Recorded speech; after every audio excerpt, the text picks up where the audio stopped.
Nós queremos, nesta reflexão, compartilhar com os irmãos um texto que se encontra no Evangelho de Mateus. Evangelho de Mateus, capítulo 7. Mateus é o livro das minhas devocionais no momento, e aquilo que a gente vai ter mais contato é onde Deus mais fala conosco, né? Mateus capítulo 7, versículo 7 ao 12, é um texto muito conhecido, muito utilizado. Mateus 7, a partir do versículo, a partir do versículo 7, diz assim: Pedi e dá-se-vos-á, buscai e achareis, batei e abri-se-vos-á. Pois tudo que pede, recebe, e o que busca, encontra, e a quem bate, abri-se-lhe-á. Ou qual dentre vós é o homem que, se porventura o filho lhe pedir pão, lhe dará pedra? Ou se lhe pedir um peixe, lhe dará uma cobra?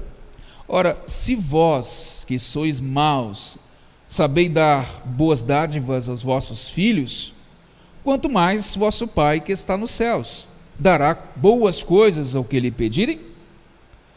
Tudo quanto, pois, quereis que os homens vos façam, assim fazei vós também a eles, porque esta é a lei e os profetas. Amém. Pai, muito obrigado pela tua palavra, e nós queremos aqui, ó Deus, meditar naquilo que o Senhor deseja falar conosco. Fale ao nosso coração nesta noite, para que possamos realmente aprender e crescer no Senhor, na força do seu poder. Amém. Estamos diante de um texto no qual Jesus se dirige aos discípulos, e àqueles que estavam também junto, mas mais especialmente aos discípulos. Tem certas instruções que Jesus dava muito mais especificamente aos discípulos. Outras, ele falava um pouco mais aberto, e algumas, mesmo quando falava a todos, ele falava por parábolas, na intenção de nem que todos entendessem, porque não era a hora ainda da evangelização em massa, né? Era um processo inicial do cristianismo, era um processo inicial de nascer o evangelho, então ainda não era para atingir muitas pessoas. E algumas vezes Jesus então utilizava parábolas bastante, era um método, né, que ele utilizava muito de pregação, para que apenas um grupo pequeno conseguisse entender, identificar a mensagem no qual ele falava. Mas aqui não é o caso. Ele não está dizendo por parábolas, e sim sendo direto, incisivo, claro, com os discípulos que com ele estavam nesse momento. O Lucas também relata, né, o mesmo contexto, quando Jesus incita, Jesus orienta a respeito da oração aos discípulos. Aqui nós temos algumas orientações importantes. Ele tem para nós 3 verbos no imperativo, que é uma ordem, né? Pedi, buscai e batei. Se a gente fosse colocar um título nesse texto, poderia ser, por exemplo, como fazer para a gente conseguir atingir aquilo que Deus tem para nossas vidas? O que fazer para a gente conseguir ser abençoado à medida que Deus tem para nós? Aquilo que Deus tem para nós, seu propósito para nossas vidas. Nós temos então 3 verbos, 3 direções: pedir, buscar e bater. E quando a gente vai no original buscar o significado desses textos, nós nos deparamos com primeiramente o verbo pedir, que é o do grego aitel, que significa pedir, evidentemente, solicitar. Então, quando nós vamos até alguém, precisamos de alguma coisa, e a gente solicita a ajuda, solicita o apoio, é um processo de solicitação, nós estamos solicitando. O segundo verbo, traduzido por buscar, é o verbo grego zetel, buscar, investigar, é um pouquinho já mais profundo, investigação. E por último, bater é o verbo cro, bater. Mas me chama a atenção que esse último Na sua tradução do original grego, aparece arrombar a porta com pau. Não é somente bater. E aí, quando a gente pega os três verbos, me parece que há uma lógica crescente. Você solicita, é algo quando você chega e pede uma ajuda. Na segunda, nós temos buscar, que é literalmente uma investigação, é algo um pouco mais profundo, um pouco mais dedicado. E por último, é um ato um tanto, vamos dizer assim, um pouco mais desesperado, né? Onde se chega e bate para arrombar, bate para destruir. Pensando um pouquinho nesse contexto, meus queridos, nós temos que fazer uma distinção, né? Primeira distinção que temos que fazer é que Deus nos salva, como cantamos agora há pouco, sem mérito. Não há mérito algum em mim e você para ser salvo. Deus não escolheu nos amar ou não nos ama porque temos mérito algum para isso. Então Ele nos ama, Ele não ama mais quem erra menos, Ele não ama mais quem falha menos, assim como não ama menos quem erra mais ou quem falha mais. Então o amor de Deus não atua em cima do princípio da meritocracia. Não há mérito nenhum em receber o amor do Senhor. Ele ama a todos, Ele continua amando a todos. Mas quando se fala da questão do relacionamento com Deus, diferente do contexto de salvação, nós encontramos lá a necessidade pessoal nossa de investir tempo. E aí sim, meus amados, existe uma diferença aqui. Não pode se comparar, por exemplo, um estudante que estuda, que lê, que vira à noite estudando, né, que busca conhecimento, com alguém que está levando uma vida estudante, né? Mais ou menos. Não estuda, não lê nada. E nesse contexto, então, que se enquadra, não estamos aqui, o texto não tem nenhuma menção com salvação. Salvação não tem mérito. Deus nos salvou porque Ele nos ama, à medida da fé, a partir da fé. Mas quando se fala de relacionamento, de persistência, Paulo inclusive nos orienta a esse respeito, dizendo que nós temos que a cada dia prosseguir para conquistar. Prosseguir para conquistar, conquistando cada dificuldade, cada luta no nosso dia a dia, superando obstáculos. E aí a permanência na salvação é um esforço pessoal. Então entenda, há sim esforço pessoal na vida com Deus, há sim esforço pessoal na salvação, não para tê-la, mas para continuar, para permanecer. E aqui nós temos um aspecto muito importante, que Cristo vai trabalhar para nós então, essa lógica continuada, para conseguirmos chegar ao ponto no qual Deus vai nos abençoar naquilo que é importante para nós. Não estamos aqui falando de um pedido meramente egoísta, né, de querer algo apenas para nós ou por nós. Não estamos falando aqui de algo meramente nosso, pessoal, egocêntrico, mas falando de algo muito maior do que isso. E ele compara então Deus, o Pai, com o Pai humano, dizendo que qual dentre vós, o homem, o pai humano, que porventura o filho lhe pedir um pão, ele dará uma pedra, ou se pedir um peixe, dará uma cobra? Ele fala então em duas possibilidades, aqui Lucas coloca uma terceira, mas duas possibilidades que um pai jamais faria com o filho. Se o filho lhe pedir um pão, vai dar uma pedra, ou pior, um peixe, uma cobra no seu lugar. E aí ele declara no versículo 11, dizendo assim: ora, se vós que sois maus, sabeis dar boas dádivas aos vossos filhos, quanto mais vosso Pai que está nos céus dará coisas boas, ou boas coisas, aos que lhe pedirem. Mais uma vez aqui, para nós continuarmos nesse raciocínio, nós não estamos dizendo, o texto não está falando que qualquer coisa pessoal, egocêntrica que eu quero na minha vida, eu posso simplesmente chegar diante de Deus com esforço e conquistar. Não é isso. Mas o texto está dizendo que depende muito de nós para chegarmos aonde Deus espera que nós chegamos. Não confundamos a salvação que é gratuita, que é apenas crer, com a nossa atitude diária. Não adianta pensarmos que vamos crescer, que vamos ouvir mais a Deus, que vamos desenvolver nossa fé com Deus, se a gente não tiver leitura bíblica diária, se não tiver oração. Mas a salvação é de graça, então, né, sem mérito algum. Para que eu vou investir tempo com Deus? Para que eu vou ter tempo de oração? E aí que está o diferencial. E é nesse ponto que está o diferencial, porque a salvação nós não podemos garanti-la no sentido de esforço pessoal, porque ela é mérito de Deus e não nosso. Mas há coisas que Deus não faz por nós nem por você. Há situações que precisamos entender diante de Deus e nos esforçar para chegarmos lá.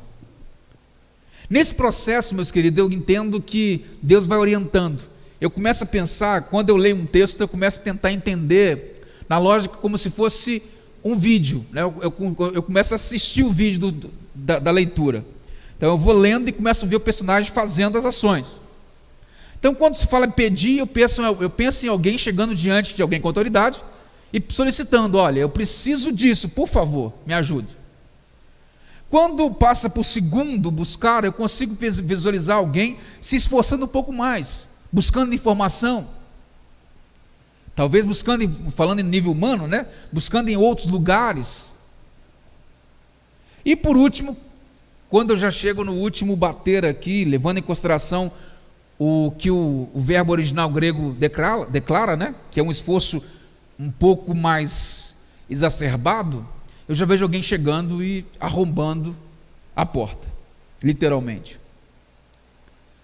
E esse processo, meus queridos, nesse processo inicial, até chegar no último, do pedir até o bater, se não houver relacionamento, as coisas não acontecem. É justamente nesse processo que Deus vai mostrando para nós o que temos ou não que fazer. Tem situação que é recuo, tem situação que é permanecer em frente.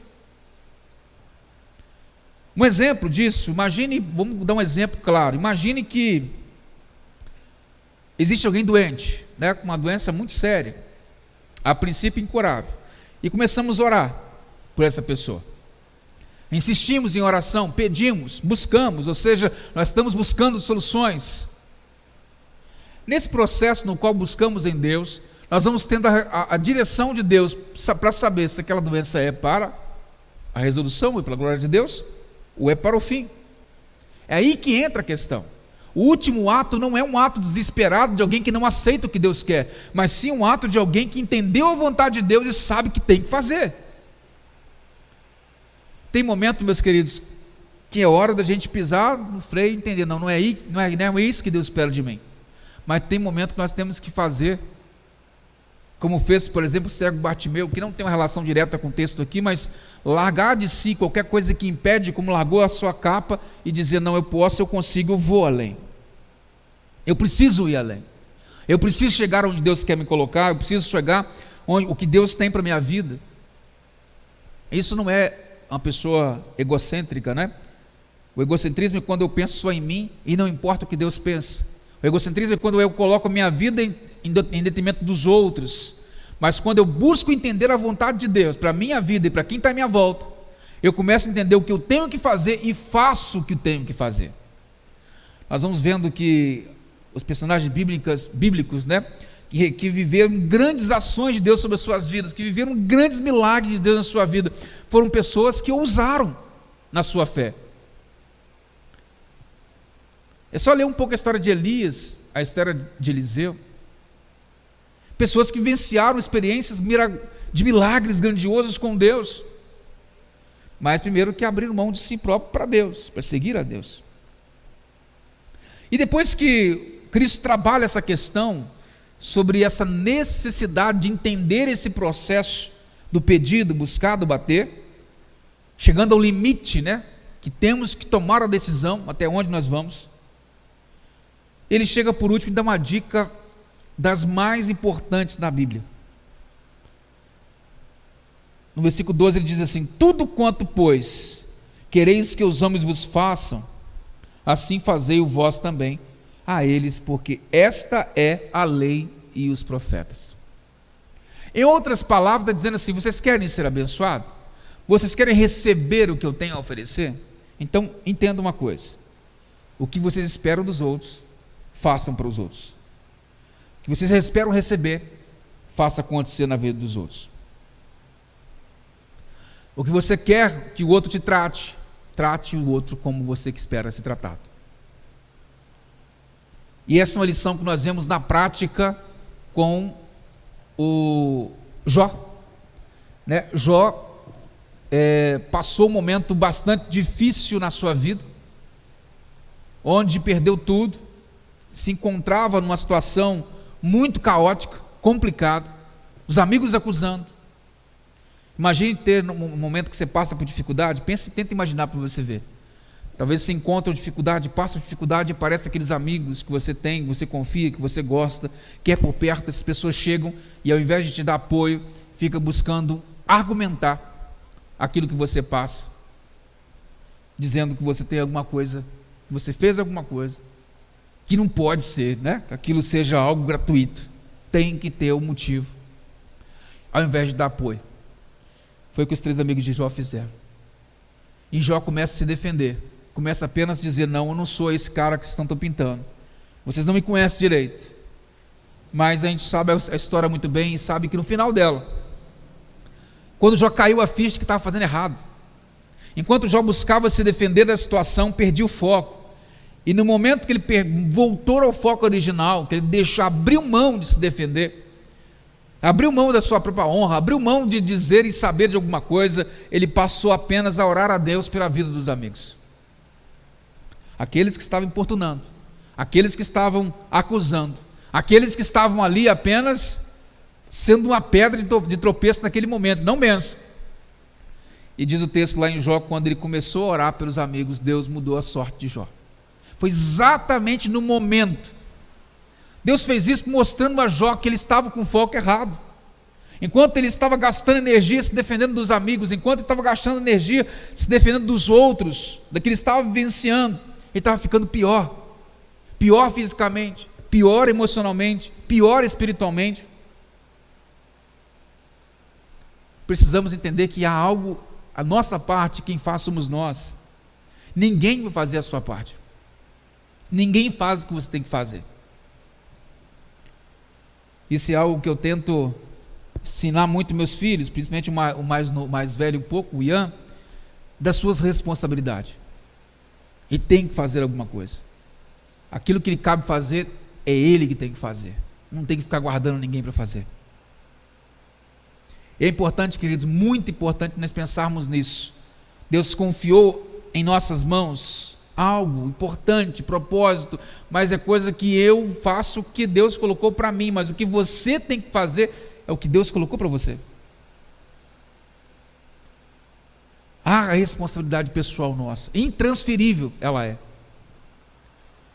E aqui Jesus termina o texto dizendo: olha, aqui está uma das maiores orientações. Tudo quanto vocês querem receber dos outros, façam primeiro. Se nós fizéssemos desse jeito, como seria o mundo, né? Eu quero ser respeitado, então primeiro eu respeito todo mundo. Eu quero, que todo mundo me trate bem, então primeiro eu trato todo mundo bem. E assim por diante. Eu quero ser amado, então primeiro eu amo. A gente acostumou, no geral, em retribuir, e Deus nos convida a não retribuir, a iniciar o propósito de transmissão e de transformação. Isso faz uma diferença tão grande, meus queridos. Enquanto você espera que o seu marido com a sua mulher faça alguma coisa para mudar a sua casa, e o dia que ela te dá valor você muda alguma coisa, não vai acontecer. Talvez aconteça, talvez ela tenha entendido o propósito e comece nela, mas ainda assim, ou nele, ou ainda assim, nós precisamos entender que quando eu tomo atitude mediante a vontade de Deus, as coisas acontecem. Por muito tempo na minha vida eu tentei entender um pouco a soberania de Deus com uma lógica. Eu até vi a lógica acontecendo, até um dia que comecei a entender um pouco diferente. E muitas vezes eu escondi um pouco a minha ação na famosa procrastinação. Quem não conhece, né? Procrastinação.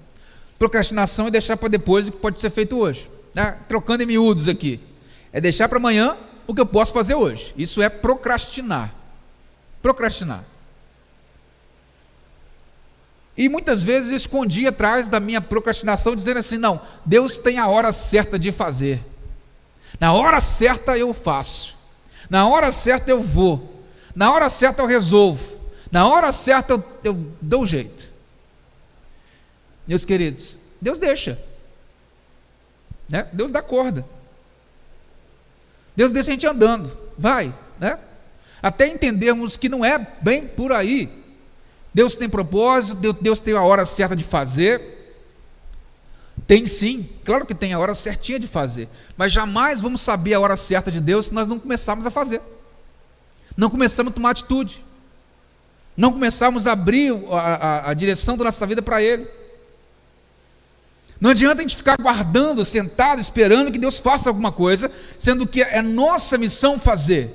Deus faz o que é impossível para mim, mas Ele só faz o que é possível para mim quando eu já fiz o que é possível.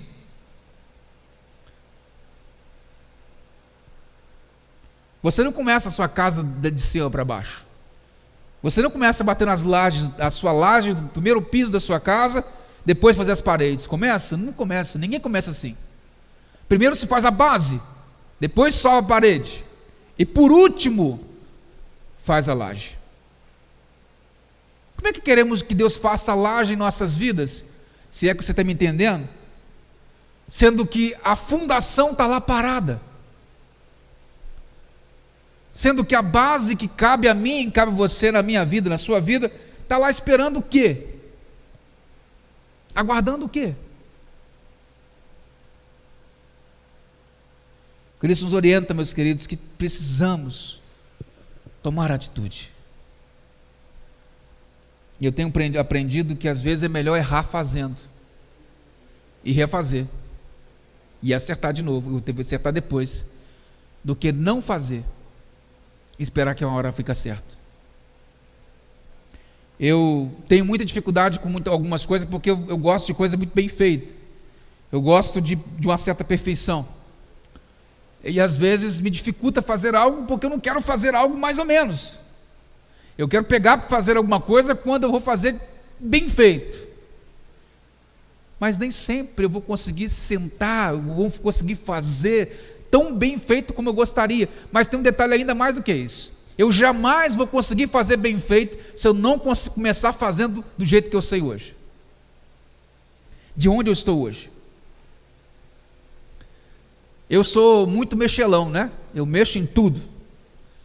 Qualquer coisa que estraga em casa, eu vou e desmonto, sabendo ou não.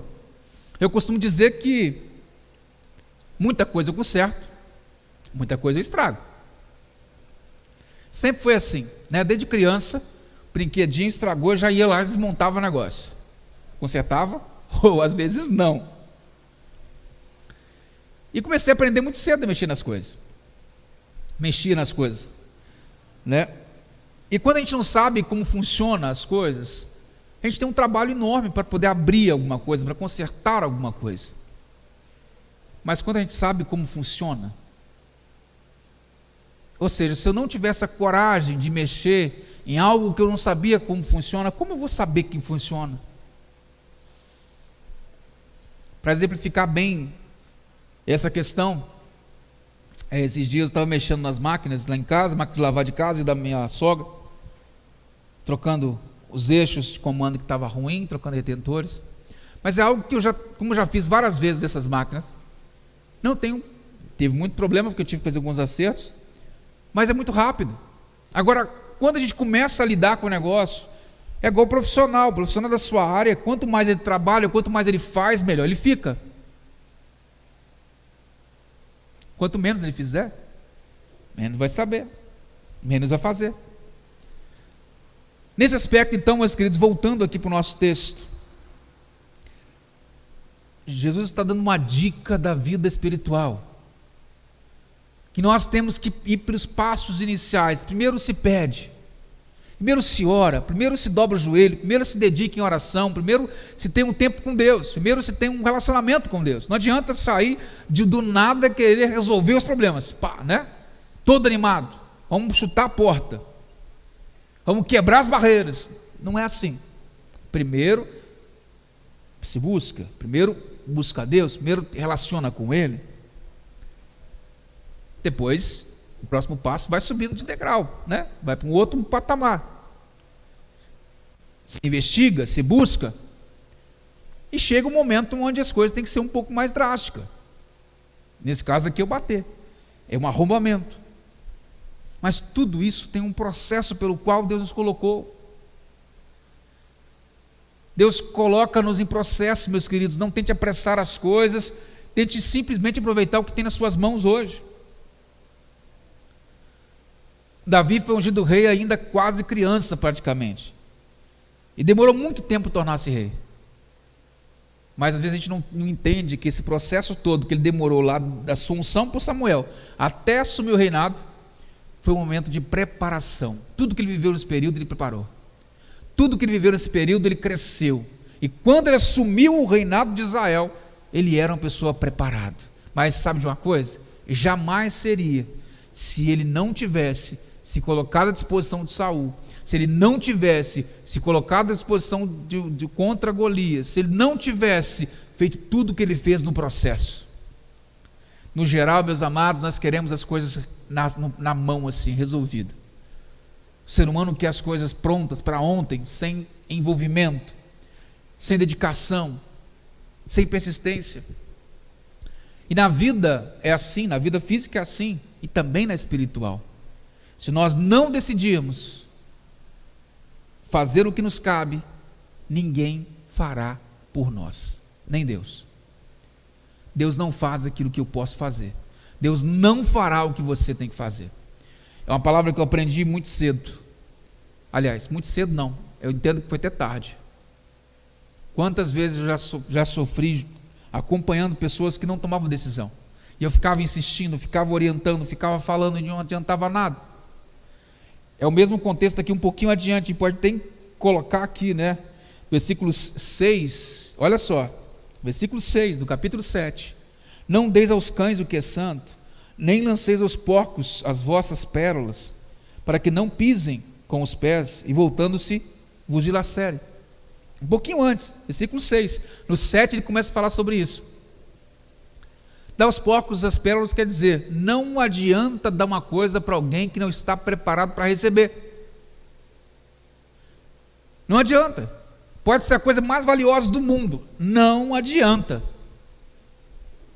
E aí, meus queridos, uma coisa que eu sempre repito, quando alguém se aproxima, quando alguém procura ajuda, quando alguém precisa de alguma coisa, eu sempre falo, olha, eu estou à disposição de caminhar contigo.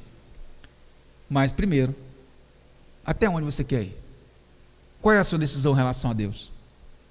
Porque não adianta a gente tentar simplesmente oferecer algo que a pessoa não esteja preparada para receber. E aí depende de mim e de você, meus queridos, mais uma vez. Aí que entra, nesse ponto que entra o nosso esforço. É nesse ponto que entra a nossa dedicação. Deus faz milagres, porque Ele pode fazer. Mas Ele faz milagres em resposta do que nós fazemos também. João Wesley dizia que Deus não faz nada a não ser resposta de oração.